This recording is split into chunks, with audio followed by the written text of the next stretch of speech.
Well, good evening, everybody. We'd like to welcome you now to the June 4th Hendersonville Regional Planning Commission meeting. Glad that you're here. I'd like to make note that all of the commissioners are present with the exception of Ms. Stringfellow, it looks like. And so we're glad. Our first item on the agenda is to open in prayer. Let's all stand. Let's bow our heads.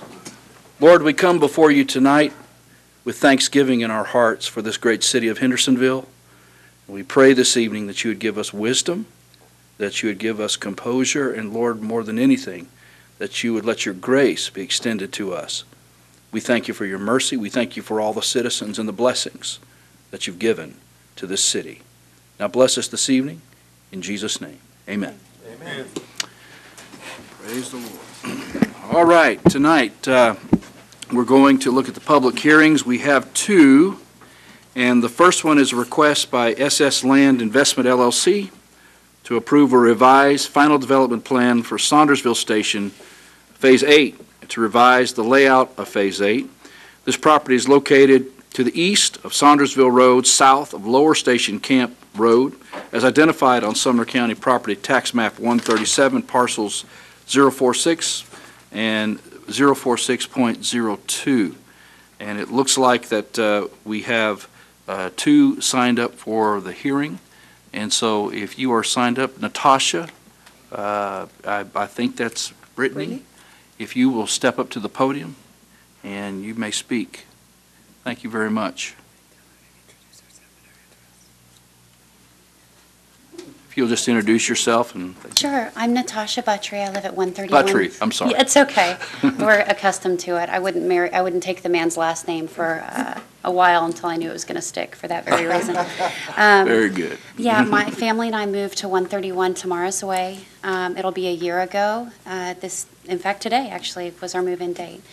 We moved to Hendersonville because our home in Greenbrier, actually the city approved what do they call them? Where you take people to be, after they pass, you take them to be turned to crematorium. They built a crematorium in our backyard. And Hendersonville, thank goodness, is cares about its residents, but part of the reason that we moved to this community is because we've watched historically you guys defend your residents, and that was our goal. Now we're faced with not only a commercial property being built in what was previously residential land. That's where what they're proposing is to put a parking lot and an entrance on a residential road, my road, where my three daughters and all of their friends ride their bikes. Where they run around and play. I'm not opposed to a commercial property at all. I own 2 commercial properties in Sumner County myself, and I understand what you guys are dealing with. We just ask that they stick to their original plan. Don't get rid of our beautiful greenway. Our green space is really the only thing that's going to distinguish our residential community from the commercial property. And as far as I know, nobody has indicated what type of businesses. Are these going to be retail? Are they going to be medical? We don't really know, and all of the residents are a little bit confused and, quite honestly, a little disappointed to hear that this is coming back before you guys a second time to take up more green space, to cut out more grass.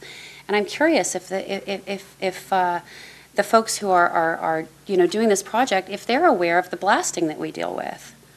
I wasn't when we bought our home. Every Wednesday at 1 o'clock, like clockwork, we deal with some pretty substantial blasting. We've had to replace windows. We've had to fix our driveway twice. It's becoming problematic, and I'm not entirely sure that they even know that that's something that's an issue in our area. So I guess I digress, but my point is we would ask that they keep their original plan and try to keep a little bit of distance between our residential space where we have bought our homes and where we plan to stay for a very long time. Thank you. The chair would just like to make note, we appreciate the comments of Ms. Buttry, but this particular, she signed up for the Saundersville Station hearing, but I think she is speaking more towards the Southview Professional Plaza. You're right. I'm sorry about that. So that's actually on the other hearing, but we're going to take that as, we'll just take that. That'll be fine. No problem. Right behind her, so. You're okay. You were on a roll. Just go ahead. Okay. The next one is Christine Garner. I'm here for The other one too? Windcrest, yes. Okay, well then what we're going to do is there are no other speakers for that, so we will declare that hearing closed. Then the next hearing, of course, is a request by Fat Farm Partners to approve the revised final development plan for Southview Professional Plaza to increase the building envelope of Lot 4 and reduce the open space currently provided. The property is located on the west side of Saundersville Road, north of Windcrest Way, as identified on Sumner County Property Tax Map 146, parcel 004.11. Ms. Buttry has already spoken, so we have Christine Garner. So I'm Christine Garner. Beth actually sold our property to us about 5 years ago. We actually live, we're at 107 Huntington Place, and our property actually butts up against the land that's just south of the space that we're proposing. So it's not necessarily what's in our backyard, but it is at the entrance to our subdivision. And so, speaking for myself as well as some of the other folks in our Windcrest neighborhood group, there is quite a bit of concern about the green space. And so we're not thrilled that this property is going in, but I actually am happy about having growth and progress in Hendersonville, as long as we manage it and we have the infrastructure. But I also have little kids who ride their bikes through, and so the less, lots of public movement, we'll call it public traffic in there, makes me feel just a little better. And then my concern too with the change is mainly what kinds of businesses are going in that is requiring that much parking space. I do like that there's a water element to it. I don't know if it's meant to be aesthetic or if it's for some other purpose. So I like that at least that's part of the plan. But I would want to make sure that we do maintain a beautiful entrance to the subdivision, because we have that now. Thank you. There are no other speakers for that public hearing, so we will declare that one closed. Item number 3 on our agenda, request for information assistance. Anybody need anything? Okay. Additions to the agenda. Any commissioners have anything to add? Okay. I would like to note that Ms. Stringfellow is here as well. So, the minutes from the May 7th meeting, do we have a motion? So moved by Commissioner Woodcock. Second. Second by Ms. McCormick. Any discussion? All in favor say aye. Any opposed? Any abstentions? Okay. Then we go to the consent agenda, and we have Durham Farms Phase 3, Section 28, Durham Farms Phase 3, Section 29, Durham Farms Phase 3, Section 30, Durham Farm Phase 3, Section 31, and then Durham Farms Phase 3, Section 32. Would entertain a motion. Move to group and approve. We have a motion, move to group and approve. Do we have a second? A second by Commissioner Millsaps. Any discussion? Okay. All in favor say aye. Aye. Any opposed? So carried. No final plats. We move on to the preliminary final plats, development plats rather, and the first one is Saundersville Station, Phase 8, FDP revision, lot configuration. Who's handling this? Our senior planner, Grant Green. Mr. Green. Thank you, Mr. Chairman. I'll try to hit the highlights of this to try to explain it the best way possible. The master plan for Saundersville Station had 485 lots, and phases 1 through 7 have been constructed, and 57 lots remain. The developers stated that has some stream buffer and other constraints that reduce their phase 8 to 39 lots, which they have a preliminary plat approved for that already to this point. They are requesting an FDP amendment, and this would reduce the minimum square footage from 10,000 to 8,125 square feet for some of the lots, and some of that is detailed in the report. And in addition, the lot widths are being reduced to a minimum of 65 feet from 75 feet with this request, which these both exceed the current SR1 PD standards and requirements. So in order to transition this phase, they've also stated that they would commit to 14 of these lots having side load or courtyard load garages in order to kind of have some difference in that phase to allow for for some, like a diverse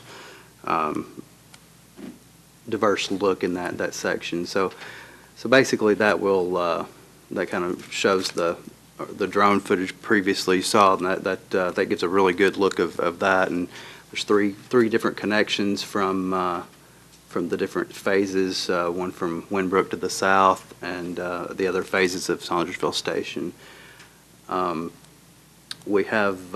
We've looked at this. It's got has street trees and does meet our requirements as far as everything goes there. There are some common open spaces there, as you see, with the up toward the northern part, and then on the south part, there's also some common areas. And in addition, that the mail kiosk is located there. It's a new requirement from the Postal Service, so they put that in there as well, and at our request. And I think that pretty much wraps up that. But if you guys have any questions, feel free to let me know. Thank you, Mr. Green. Is the applicant here? Come introduce yourself, and we entertain any comments from you. Cal Gentry, Southeastern Building Corporation. We agree with all staff comments, and I can answer any questions you have. Okay, it's just summation here. The plan was approved for 485 lots, and right now, on the FDP, the preliminary plat was to 39. However, 18 additional lots remain available for the master plan, which amendment would show all 57 lots. It would be reducing the minimum lot size, and then it would be, that was previously 10,000 to 8125. Am I right about Yes, that, Cal? And then 18 of those 57 would between 8125 and 10,000. So that's really what's happening here. This does require a recommendation from the Planning Commission, and it has to go to the Board of Mayor and Aldermen for one reading. There's no public hearing, but there is a reading. So that's kind of what we're looking at. Commissioners, so do you have any questions for Mr. Gentry at this point? If not, we'll entertain a motion. Ms. McCormick. Just one brief question. In our report, it says that currently the approved FDP required side or courtyard entry only along Saundersville Road. I was trying to figure out what the comparison was with the currently approved FDP and what is currently being presented to us tonight. I know that staff went through and delineated which lots would be side entry and which were not. What changes that from what was previously approved? Mr. Green? They actually did not have the side load requirement on the master plan. It was just for Saundersville Road, for the lots that were along that. So it really wasn't a change in that. It was really just a change, the request for the lot widths and the lot area allowed, which, you know, it per the previous, it was approved under the previous ordinance, but under our current requirements, it still exceeds our current requirement. Thank you, Mr. Green. Mr. Lee? Thank you, Mr. Chairman. Really not a question, just a comment that I appreciate that over the last 10 years, this amendment to the plan is relatively minor next to some that we have seen. And even though it does reduce the size of the lots that you had originally proposed, I do understand that it is still well within the limits of what we have approved with this. And in fact, the developer appears to have gone beyond the requirement to make some good changes to protect the integrity of the area. And I'm inclined, Mr. Chairman, if it's appropriate, to make a motion that we approve this amendment as submitted. A motion would be in order. We can get a second, and if there's any other, got a second by Ms. McCormick. Yeah, is there any discussion on the motion and the second to approve with all staff comments recommending to BOMA approval? Okay, hearing no other discussion, all in favor say aye. Aye. Any opposed? It is carried. We thank you. We move now to site plans, item number 9 on our agenda, where the first one is Baker Roofing, Mr. Free, who's handling this one? Assistant Planning Director Timothy Wood. Mr. Whitten. This site is located adjacent to 84 Lumber Company off of Tennessee Way. Earlier this year, this site was rezoned from industrial to heavy commercial to accommodate this particular use. This is a roofing company. Because of the zoning change, we now have a situation where the buildings around the site meet industrial and building design standards, but any development of this site will trigger commercial building design standards. So what they're proposing to do is to meet the industrial building design standards and maybe go a step or two beyond those standards and request waivers for the rest of the commercial standards. And broadly, those waivers fall into three categories. The first waiver is to allow metal siding on the rear and the back portions of the north and south sides, which is the taller part of the building. The front and the front portion of the north and south sides are compliant in that they are EIFS over brick water table. Second waiver request is they're proposing less than the required 70% glazing on the front. They're around 35% on the front. They have provided more glazing on the sides, the front parts of those sides, more than might otherwise be required. So that's sort of an offset there. And then the third waiver request is from the required horizontal and vertical wall articulation. All the sides are flat, no recesses or projections.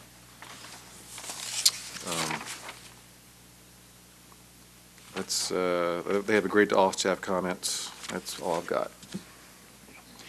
Is there anybody from Becker Roofing here that would like to stand up? If you would, just speak a little bit to the, Mr. Whitten has done a great job, but we do understand, the waiver request, obviously. But if you could speak to maybe the why factor. Sure. My name is Andy Leith. I'm with Greenwood Design, representing the Baker Roofing here tonight. The why would be, this is one of the last remaining lots in the area. We're trying to match the architecture in the area. You have, I believe it's Durham Lumber Company just to the south of us. And to the east, there's a wooded drainage ditch that would screen anything being viewed from the rear. And so we don't feel like the architectural features that would be added would be seen from anyone other than maybe visitors directly to the site. And this site's not necessarily for customers. This is for staging, getting trucks in, load them up with electrical supplies, and getting them back out onto the road. So it's not necessarily a matter of not liking the architectural standards or not wanting to adhere to them. We just feel like that we're in an area where it would not benefit the general public necessarily from implementing those architectural standards. Okay, thank you very much. Is there any questions for the applicant? Ms. McCormick? Yes, two questions. One is, this is a staff question first, and then a question for the applicant, for the staff. Is this the same, I guess I'm trying to figure out if you guys are the people who requested the initial zone change from I to HC. That's first question. Second question is, do we have any color renderings of the building at all, or any drone footage? No, we don't have any drone footage. No color renderings. Do we have the color? We just. I'm sorry, I thought they were in the packets, so they're. No. All of ours are black. We have some. Yeah, we do have some. I'd be glad to go grab those. Maybe not necessary, but. Okay. Are they Tennessee orange? No. No. Tried. Good.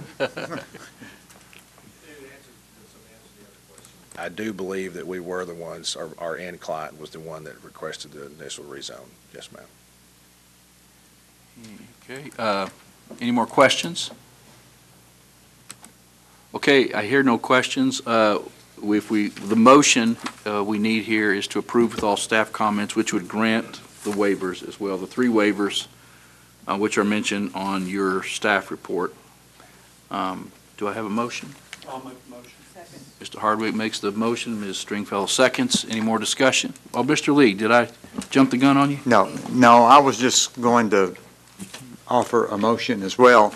I just feel like that in this particular case, the developer has met us halfway, has exceeded the industrial requirement. And if you're familiar with this area, as has already been pointed out, if we had the drone footage, I think we could see that it would not detract significantly from what is already in that area. In fact, it's probably an enhancement to some of the things that we have. Okay. So that was all. Thank you, Mr. Lee. I will, we've got a motion and a second, and with Mr. Lee's comments, we'll put that in the definite maybe column there. But we have a motion and a second. Do we have any more discussion? All right. All in favor of accepting this motion and approving this with all staff comments and we're granting the 3 waiver requests, say aye. Say aye. Aye. Any opposed? It's carried, so ordered. The next site plan we have is the Public Safety Communications Tower. Mr. Freer, are you handling that one? Yes, I will handle that. And this is on 383 Cumberland Hills Drive. What this is there's countywide emergency services working with most of the municipalities in Sumner County are doing radio towers in order to make sure that they have proper coverage of the whole county and also in Hendersonville as well. And so they're installing about 13 towers throughout the county. There's one that we're looking at this evening to install a 180-foot tall lattice tower at this location on Cumberland Hills. One thing I might note that's sort of unique about this, first off, actually, I think Mrs. Shin put this in front of everybody this evening. This particular project, not only is it for emergency services, it's been somewhat of an emergency in moving this through the process so that the tower can be built and can complete the communication for the whole county for emergency services. But on this particular lot, this is where the water tower is located. And then also there are 3 separate towers that are already located on the property. 2 of those are monopoles, and then 1 is a lattice tower. These towers are about 140 to 150 foot tall. And then also, just on a separate piece of property, there's a separate tower that's located right here as well. So there's 4 towers over in this particular location. Right here where you can see the green area, this is the area that the applicant is looking to put the tower. What you have before you was one of the things that we've noted, the staff had noted, there were some shortcomings in the submission. This definitely fills a lot of the void with the shortcomings in the submission. Also, this is sort of what the tower will look like. There's several waivers that you can see in the staff report that would need to be granted as a part of this, especially given the uniqueness of this particular property. This property is actually located on Hendersonville Utility District property. The developments that occur within the Hendersonville Utility District property, they still have to go through our process, but at the end of the day, if they were denied, then their board could overturn the decision if the majority of their board disagreed with that. So that's kind of what utilities have as kind of a safeguard. But looking at this, we feel we have ample information to move forward and for this to be considered with the waivers. Paul Harbsmeyer is here this evening if there was any specific questions relating to the urgency of this. And you can see in the staff report, we've included the email from Mr. Harbsmeyer that kind of outlines some of the issues. And I can answer any questions anybody would have. Okay. Paul, would you like to speak or answer any questions? Be glad to answer any questions. I'm not sure the commissioners will have some, but if you're right there, they can fire away. Oh, also, Oh, yeah, yes. what did Yeah. the BZA say? Yeah, this actually went to the Board of Zoning last night, and it was approved a conditional use permit. Anytime there's a tower, it has to get approval through the BZA for the Board of Zoning. Also, one thing I might mention, and you can see it in the staff report, Mr. Witten did an excellent job in the staff report, but a tower, emergency tower of this sort, it really doesn't have a proper place, and so the closest place is where we look at cell towers. And so that's what we kind of had to look at on where it fit. But in looking at our ordinance, we really looked thoroughly and try to get as creative as we could and still stay within the ordinance. And we couldn't find another fit for it. And this was just the best fit, clumsy fit, for it to go. And that's why we're looking at it the way that we are, and why it needed to go to the BZA to get a conditional use permit as well. If that kind of helps explain what led up to this point. Thank you, Mr. Free. Any questions by commissioners? Ms. Longmire? Well, get it on. It seems like there's a lot of variances here. I really don't like variances because you have a rule and then you start varying, and then that varying leads to something else being varied and on down the road. On the other hand, I understand that sometimes it's necessary. One of the things that you said, Keith, that kind of remember this from time before. So whatever we do here, if the utility district doesn't like it and their board agrees to overrun what we say, it doesn't really make any difference. Is that correct? It's possible, yes. Yeah. I mean, it's the bottom line. Yeah. I always go to the bottom line. I think though, even though that's a possibility, we still need to do what we need to do as far as reviewing it. And then when we're looking at these waivers, looking at the site, and making those decisions.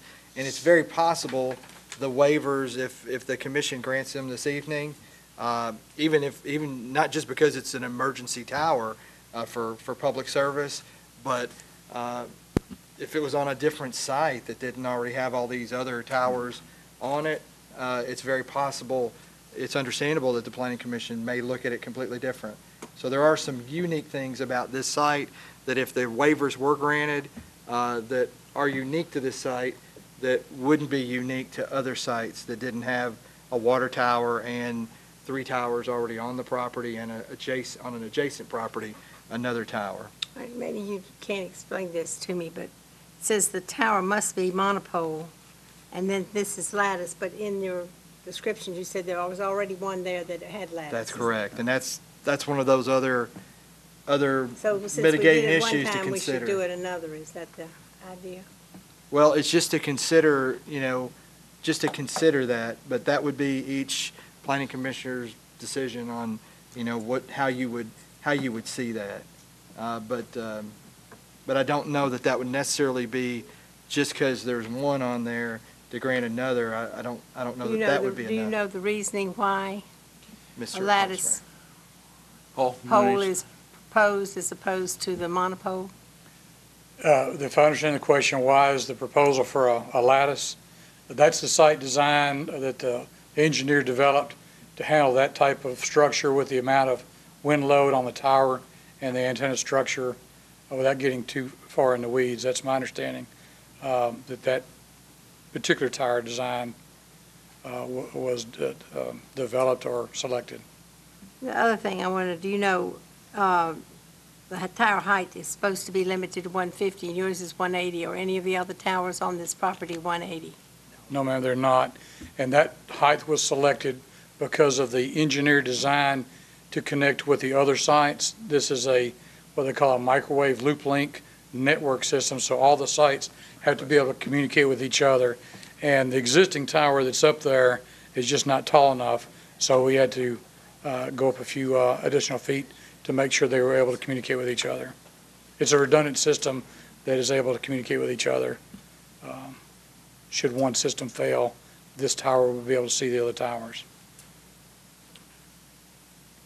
So the 180 is the minimum that the engineer has recommended for this That's my understanding. to be effective? Yes, Is that sir. what I hear you saying? That's my understanding, yes, sir. What communication problems are you experiencing right now? Can you tell us about that? So, in a nutshell, I've been with the police department for 39 years, and there are locations in this city, not only for the police, but for firefighters, that we cannot communicate. In other words, our portables, our radios will not communicate with the repeater sites. And so with that being said, for the first time in my history, again, 39 years, based on the county building this countywide radio network and this being just one leg, think of it like a cell phone system. So now your cell phone can roam wherever you need to go in the county. Well, now this radio system does the same thing. So we'll be able to communicate, and our first responders will be able to communicate no matter where we're at in the city based on the engineering design that guarantees a 95% in-building coverage at the portable level. So before, where I got out of the car chasing bad guys and I could not communicate, or if I responded to your house and you were down in a low area, because again, radios, that's why we place these radio towers on elevated sites, because it propagates better. But if I go to your house and I get out of my car and you need emergency medical assistance, and I get on my radio, my portable, and I can't communicate. So it's a matter of, to me, it's a matter of life and limb and protection of our, not only our first responders, but our citizens as well. So to me, it's a matter of public safety, and we've not been able to provide that to that level. And so this is a way in which we can do that for our citizens and our first responders. I appreciate that answer. Mr. Hardwick. My question is not so much about this particular tower. It's the question, there will now be 3 on this site. Can they do any more towers up there, or does this pretty much max that hill out? Mr. Free, you want to tackle that one? Yeah, I'm not for sure. I would have, probably if you'd asked me before this was submitted, could another one fit on there, I might have thought no. But, so since this one could fit in there, it's possible. One thing I might mention is Mr. Harbsmeyer said there is no, and one of the waivers on there is it's supposed to be designed where you could co-locate other things. Actually, this is just for the emergency thing. Emergency services. Emergency services. There won't be any cell tower or cell service that'll be on this. No commercial. Yeah, on this market. particular pole. So it's hard to say. I would think if it could be engineered, but I don't think there's really any room behind the water tower. I think if you were wanting to put something else up there, I think you'd have to go in front of the water tower, which in that case, that would be different. I mean, it'd be a little bit different if it's in front of the water tower versus behind where those other towers are. I could see that being looked at a little bit differently. But, and maybe if this is approved and another one comes back later and it's in front of the tower, then you may look at that differently, because visibly it has more of a significant impact being in front of the tower than behind it. Okay. Thank you. I think that just to weigh in just for a few seconds here, we've always had a relationship with the utility district, for that matter, Sumner County Schools and city properties, that they all hold to the standards of what we ask for. In this particular case, where we have lives at stake with first responders, where we have a communication, this is on a utility district property, so it's not a property that is inhabited by anything else. There are other cell towers, which some of the waivers they're granting, or we would be granting, would just kind of be commensurate with what's there. So, and they have provided a site plan with an engineering stamp. So I think that they've made a good effort here, and that's what I see in the report. I would entertain, if there's no other questions, I see Mr. Lee's mic lit up. You want to? Yeah, Mr. Chairman, I move that we approve the request with the waivers as submitted. Thank you, Mr. Lee. Do we have a second? Second by Mr. Woodcock. Any discussion? All in favor say aye. Aye. Any opposed? So ordered. Thank you. Okay, the next project we come to is related projects, is item number 10 on your agenda. It's Southview Professional Plaza. There are two. Keith, is there any reason why we can't group these two? Do we have to? I think we can group them together we can group them to discuss and group them to vote as Okay. well. Would we have just to make it parliamentary correct, could we have a motion just to group these two items together? Move to group. Second by Ms. Stringfellow. Any discussion? All in favor, say aye. Okay, so we're now dealing with both of these submittals grouped together. And who's handling this one, Mr. Free? Mr. Whitten? Mr. Whitten. Okay. I'll address the FDP first. Really, the FDP issues go with the site plan. Southview Professional Plaza, they are requesting an amendment to their approved final development plan. These three amendments are really to accommodate the Lot 4 site plan, which is the next item on the agenda.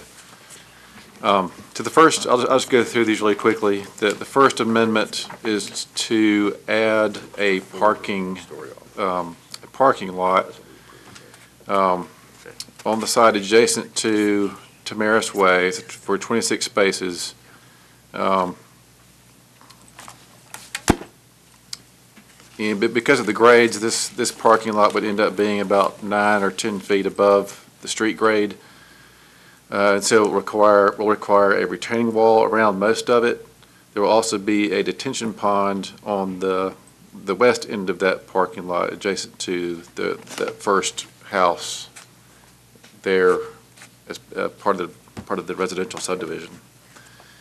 So that parking lot is in the common open space, so that leads to the second amendment, and that is to reduce the common open space from 1.29 acres to 0.8 acres.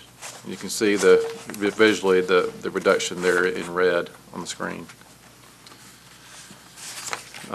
As I point out in the staff report, the ordinance doesn't mandate a minimum common open space. And for a project of this size, it may be unusual to have common open space to begin with, but they did provide that.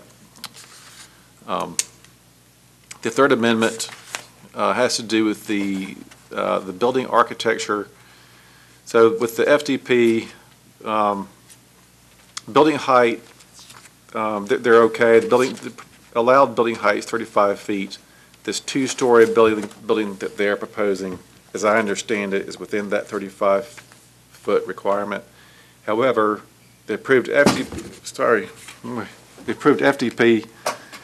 building elevations all indicated single-story residential style buildings, four buildings in that development. They are proposing on that lot 4 a two-story building that you can see there. So that's the third amendment that they are requesting.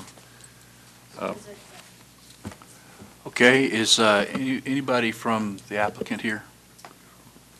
I'm sorry, ma'am, we can't take any questions from the citizens anymore. We've had public comments. Do you need your PowerPoint? Is that Andy? You can, Mr. Free, in case the PowerPoint mainly illustrates the architecture, and Timothy's actually, his slides do a pretty good job of it. I think I've got a good one of that. Is that what you're? That one, and probably the only other slide that is on my PowerPoint to illustrate tonight would be the architecture across Saundersville on the north side, just to show how it transitions. I'll get that.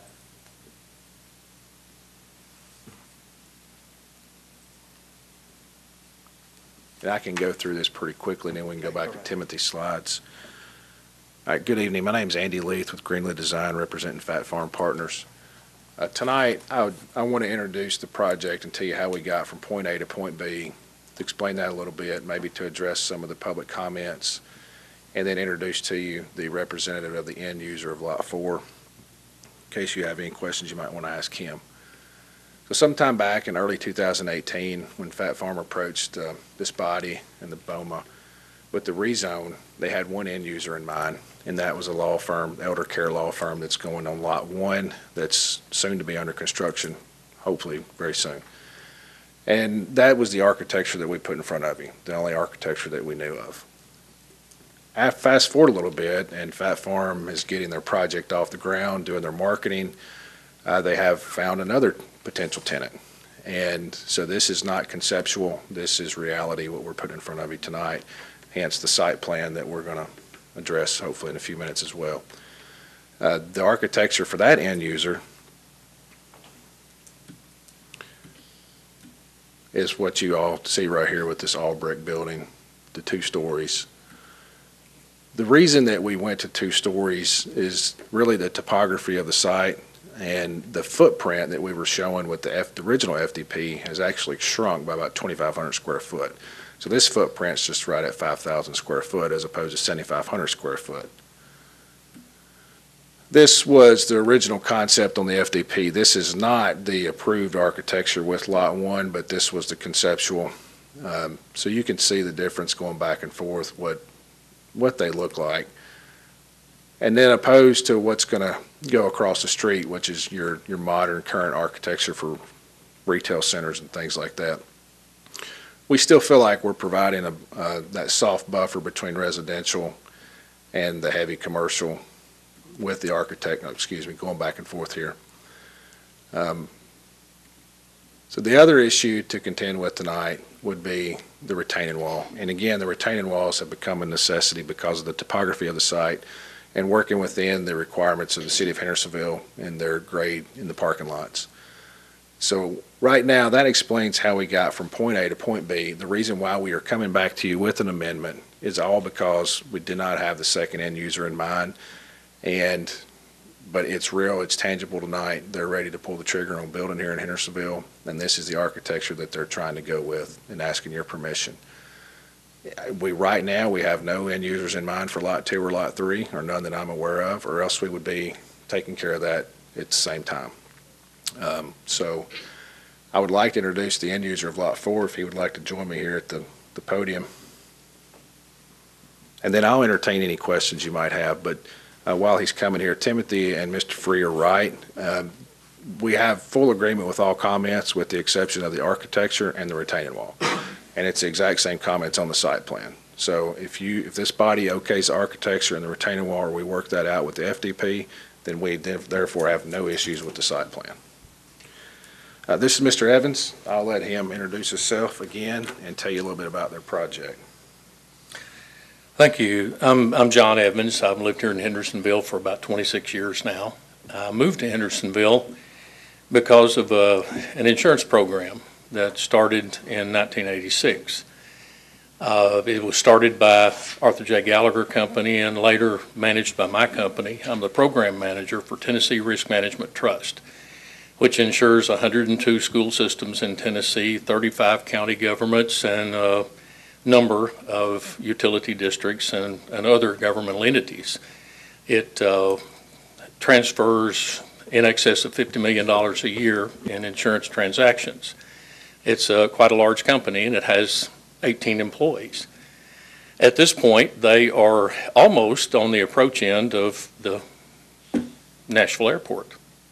And their interaction with other people does not require them to be near the airport or in the Nashville city center. Matter of fact, most of their interactions are with my company, Next Generation Underwriters, which is over in Hazel Path. We've been there in Hazel Path or in this area, again, for 26 years. I moved over here specifically for that purpose, and now the Tennessee Risk Management Trust wants to move to Hendersonville. And we looked at a variety of building sites.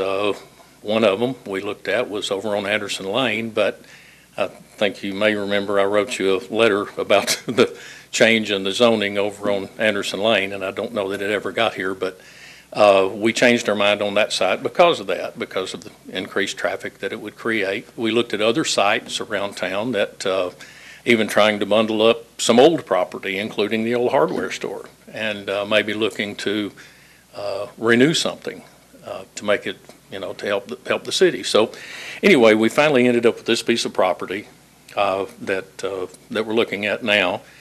And the little finger, if you will, that goes down the back side of it is not conducive to building anything on, really. It would have to be, instead of a tall, skinny, it'd have to be a long, narrow to go on there if somebody built a residence on it. If it was used for anything else, I can't imagine what it would be that would be compatible with what was going on there. So we looked at that piece of property to add to our site for two reasons. One, because we are putting in geothermal heat and air, and we wanted to make sure that we had plenty of room for the geothermal wells that we might need to drill. Secondly, 3, maybe 4 times a year, this organization has board meetings, and there'll be possibly as many as 18 to 20 people in addition to the roughly 18 people that will work there every day coming in for a meeting. We're building a rather large conference room to accommodate these meetings. So those were the two reasons for that property. I didn't know that we were going to get quite so involved in retaining walls and all of that sort of thing and retention ponds when we looked at it, because we do have enough parking spots for our 18 people that come in every day. So we're a very quiet organization. We don't have a lot of people coming in and out. We may have claims auditors. We may have office supply deliveries. We might have people bringing in big water jugs. It depends on where we get to with these water fountains that we're putting in. But nonetheless, I would be happy to answer any questions you may have. We're going to be a good neighbor. We're going to add something that the city will be proud of, and I believe the neighbors will be proud of once we get started. And by the way, my wife agrees with Mr. Whitten about the arches on the windows. She says it would warm the building up, it would make it look a lot better, and I've been taking her advice for a long time, and I probably will at this point. So we don't need to belabor that. We can work that out so that it aesthetically looks like more like a neighborhood. We've got, on one side, we've got a power station. Across the street, we've got a commercial development going in. Next door, we've got whatever other building goes in, a commercial building, and then we've got neighbors behind. So this particular piece of property will do whatever we need to do to make it look good for everybody, not just the neighbors, but for us as well. So it's just a matter of working out whatever we need to do. Thank you, Mr. Evans. Ms. McCormick. All right, so I have a few questions. So first of all, for the applicant, you realize that these meetings are recorded, so your wife heard you say that great comment about her, so just so you know, and so now there are witnesses too, so. She's well aware of that, yes, Okay, ma'am. so a couple questions. My questions are more for staff. One, staff put in the report that the project may or may not be incongruous with the current structures that are being built. So my question is, how is it not, or how is it possibly? Do we have any pictures of the rendering that was previously approved and is currently being built? Though the current one-story, and in terms of the architectural design was one of those questions. My second question is, it looks like, based on this map, that the property sits decently far enough away from the other residents that the two-story won't be peeking into their backyards. Does this property sit higher, or is it flat, or I guess I'm looking at how will it impact the neighbors and looking into their backyards? Okay, so.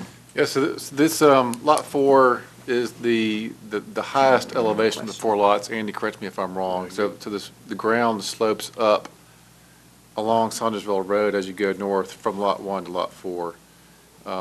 So with that being the case, the two-story would have more visual impact than a single-story would, as far as a view from those backyards. Okay. And in terms of what makes it incongruous with the others, do we have an answer on that?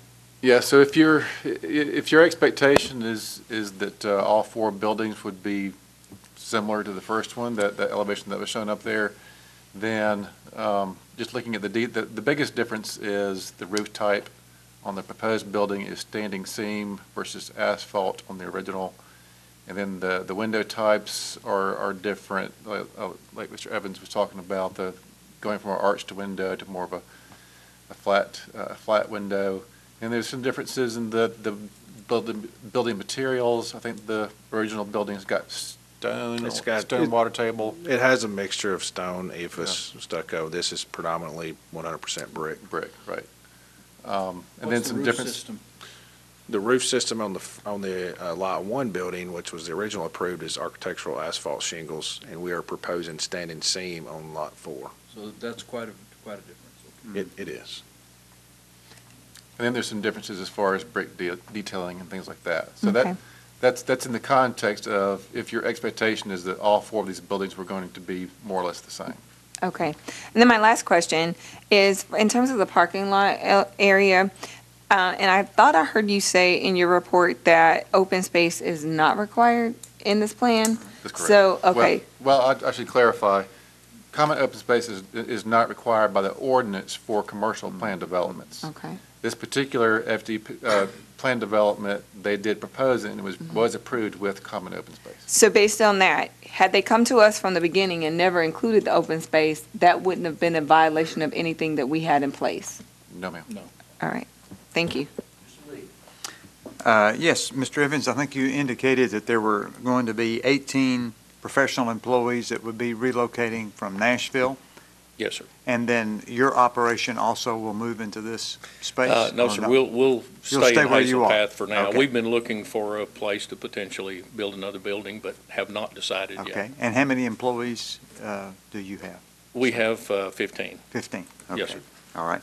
And I do understand from your comments that as you listen to your wife, and as Ms. McCormick has said, is now recorded, that even though there are some architectural differences, that you certainly will be working with the developer to be more in compliance with the first building in every way that you possibly can.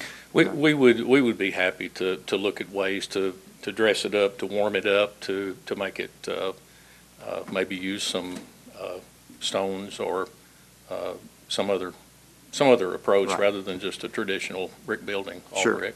And since one of the concerns that were raised at the public hearing, and actually we had when we were considering this particular rezone, was how much traffic would be generated in the types of businesses. So certainly very little traffic Very little. with what is being proposed here, which I think is a big positive. The other thing that strikes me is that, as has been pointed out, that right across the street, the architectural designs for the commercial could be much lesser quality than what we're proposing in this particular development. So to me, this will be a very nice piece of property that will be very pleasant and a very nice transition into the residential area. Well, we do feel like that the appearance is a good transition piece from Yes. what might be on the other side of the street to the residential area. Yes. And as far as the standing seam roof, we're building a concrete and steel building. Yes. And to put composition shingles, we would have to put wood on top of the steel Yes, you building would, to accommodate yes. the shingles. The standing seam roof is identical to what's on the Hyatt right across the street. Yes. And we're trying to build for the millennium. Yes. We're building Sure. with geothermal heat and air. We're using the latest in glass to keep the sun out. We're trying our best to make sure that we can make it comfortable for our employees and pleasing for the neighborhood. Very good. That's all my questions, Mr. Chairman. Thank you, Mr. Lee. I see no other, Mr. Woodcock. Sorry. A few quick questions. I want to make sure I'm understanding, you said you're going to dress up the building, make it warmer.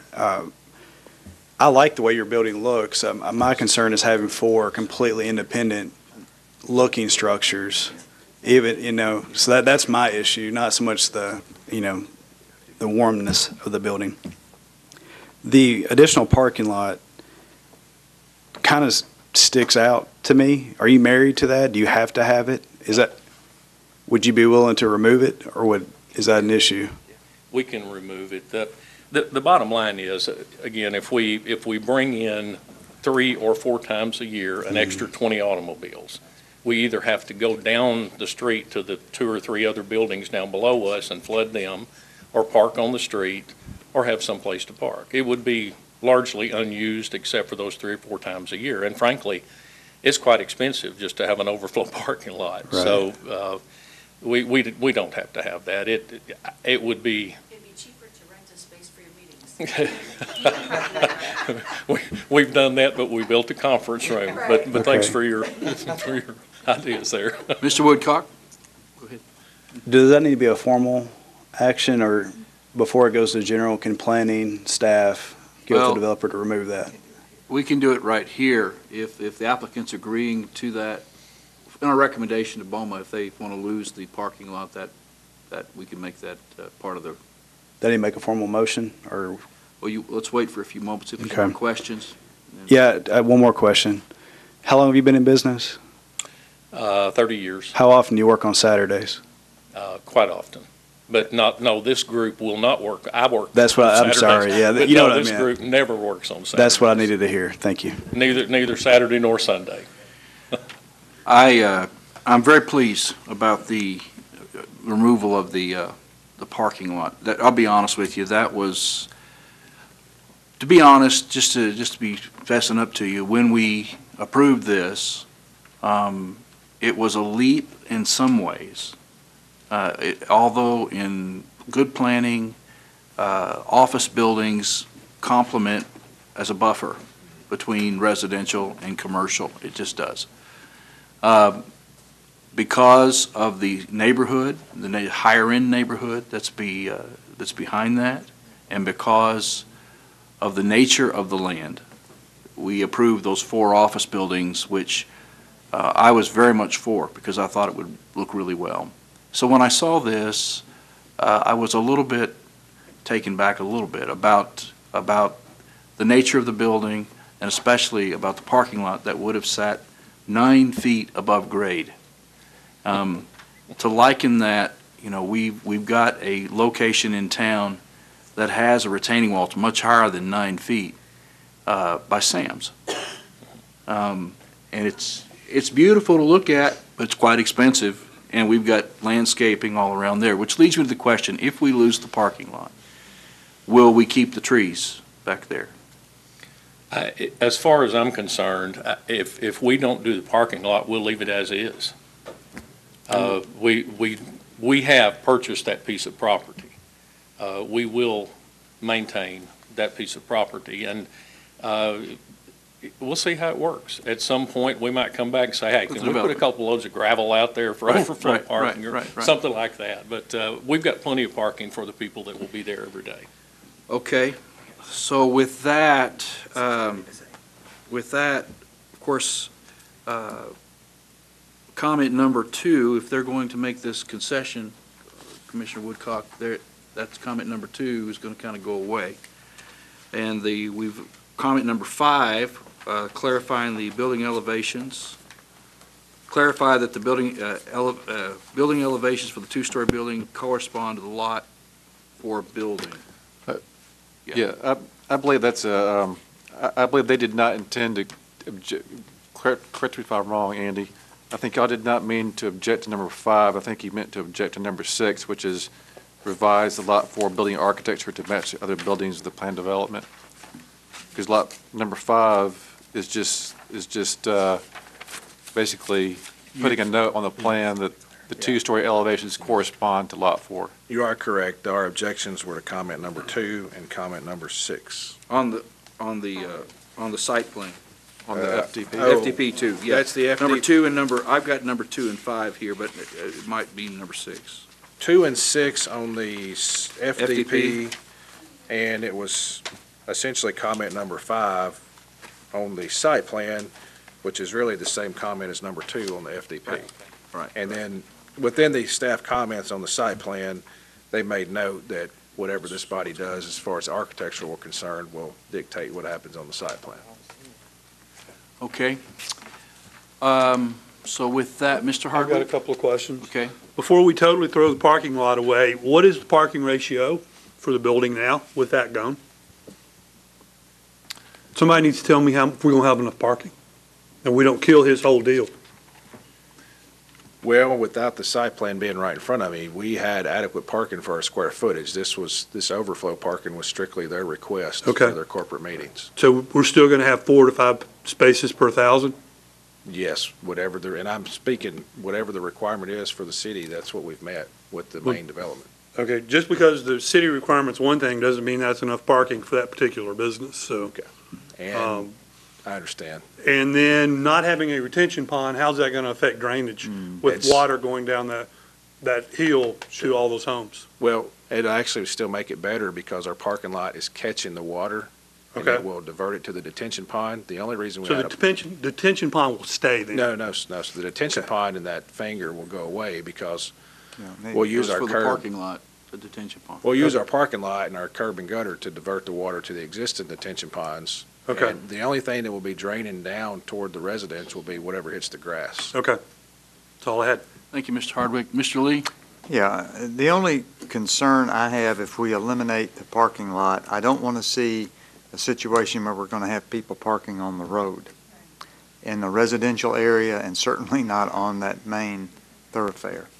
And so that does concern me that we'll address one issue, but we may be creating another issue that to me is maybe perhaps more dangerous than the first issue. So Thank you, Mr. Lee. Mr. Hardwick, and then Mr. Woodcock. If I could, if this turns out to be a problem, which I don't really think it will, because we usually have these meetings on Fridays, Friday afternoon, and typically the business environment in the other 3 buildings will be such that if it's like everything else, people start getting scarce on Friday afternoon. And I believe we'll have plenty of parking down there for the overflow that we might have. We have 24 spaces anyway, the way the original plan was, if I remember. We'll be using approximately 18 of those. So we'll have a few extra already. We can probably overflow down into the other buildings. But if it becomes a problem, we could look at a fourth of the size of that parking lot at a later date that we just looked at, and that might even That's reasonable. Be sufficient. But it's 3 or 4 times a year is the only time that'll be an issue. Mr. Hardwick, anything? Well, that was gonna be my comment is, could we reduce the size of the parking lot, but still give them a little bit of overflow and not have it run halfway down the lot? Okay, thank you, Mr. Hardwick. Mr. Woodcock? Thank you. You guys mentioned maintaining. It made me think of something. So the buffer is under Phase 1, correct? The entire buffer. Yes. And I assume all maintenance of the open space would begin at the same time, like the entrance for Windcrest and this open space on Tamaris. Yeah, all the open space will have to be dealt with Phase 1. And they'll have to establish the HOA or office association, whatever would have to deal with that, yes. So when they establish the HOA is when maintenance, like mowing the grass every week, putting flowers out, stuff of that nature is what I'm talking about. That's when it'll be pushed onto the 4 lot owners. Until then, the maintenance will be carried out by whoever owns the open space, which would be currently Fat Farm Partners. And is that taking place now? Like, are you guys There mowing is. and putting flowers and stuff? Okay, that's all I needed. Thank you. Thank you, Mr. Woodcock. Okay, Mr. Free, I know you've got some comments on this, and then let me just kind of put in summary here. The applicant has agreed to do away with the overflow parking as it is, but at some later date, if it's needed, to come back, maybe take a look at it. And that would eliminate the waiver request for the retaining walls, all these kinds of things. Also, we've looked at the architecture here, and so I think some of those comments go away too. So Mr. Free, talk to us and then tell us what we need to do parliamentary-wise on this. Okay. Make it all good. Let me see if I can get it straight, because I was trying to figure it out. With this change of removing the parking lot, so with the applicant removing the parking lot was what the staff was considering a major revision to the final development plan, which brought it here tonight and which was going to forward it to BOMA. With the applicant removing the parking lot, the staff would consider that to be probably a minor revision to the final development plan, which that could be resolved if it's approved tonight along with the site plan. But it would need to be in that motion would just identify, like we have in the past, that this is a minor revision of the final development plan with all of those different conditions that we talked about the building, architecture, and protecting the trees. And that's if the parking lot's removed, we could do that, and if it's approved tonight, it's done tonight. I would just mention that if we do that, I hear some give and take on the architecture itself. So we would need to put in that motion that they would work with staff to make sure that it meets up with the architecture that we need.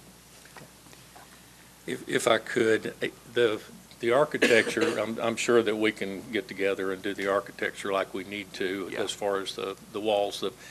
The roof, being in the insurance business, when you take a concrete and steel building and you put wood back up on the roof with asphalt shingles, it changes the entire rating of the building.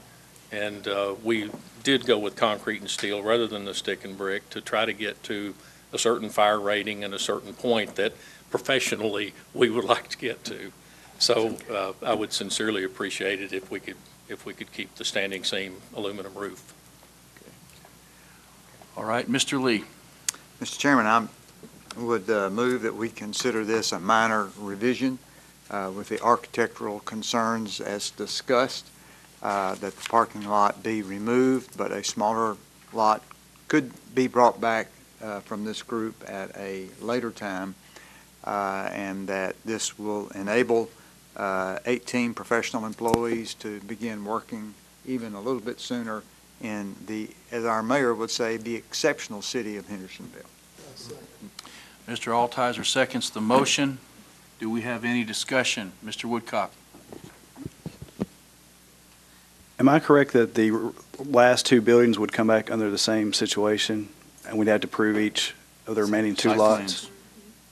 Site plans, yeah. So we could have four completely independent-looking buildings and not three that look the same and one outlier? Yeah. Okay, then I'm okay moving forward. Thank you. Thank you, Mr. Woodcock. Any more discussion? No boards are lit up right now, so we have the motion in a second. Does everybody understand Mr. Lee's motion in the second? Okay, all in favor say aye. Aye. Any opposed? It's passed. Thank you. Thank you. And I do want to take this opportunity. I've kind of been where y'all are at one time or another, and I do sincerely appreciate the work that you do. You and the Thank you staff very as well. much. Thank you. Thank you. Okay, with that, that moves us down to item number 11, staff reviewed projects approved, nothing. Number 12, staff reviewed projects pending. There are several AT&T small cell. There's AT&T small cell site plan, Badcock Home and Furniture, Bank of America ATM, Hendersonville Business Park Section 3, Indian Lake Village Phase 8 Section A, Saundersville Industrial Park Section 7, Saundersville Industrial Park Section 8 lots 40 and 41, and of course 83 waterfront Creekwood, an exterior renovation. No actions needed on that. There's nothing. Planning Director comments. Mr. Free? Yeah, I've got one brief update I want to give everybody. We have seen and been out on site on the new Chick-fil-A renovation, and I've certainly, most everybody's been out there. There are some definitely challenges to that. What's occurred is what was approved and how people are actually utilizing the site is not lining up. So we're working with Chick-fil-A and they just submitted some revisions that we're going to be doing at a staff level, working with them to improve the flow of the parking, the drive-through, and then the parking on the lot. Right now, things are backing up. What's happening is if you've been over there, they've got the double drive-through. Well, the double drive-through doesn't actually start until you turn the corner up there by where the outdoor chairs are. But what's happening now is people are coming in and they're starting a double drive-through right when they get on the property.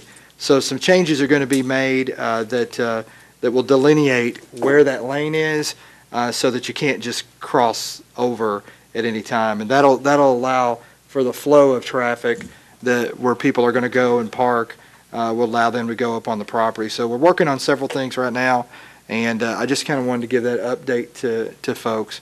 But we've heard a lot from the community about that, and Chick-fil-A is aware of that as well.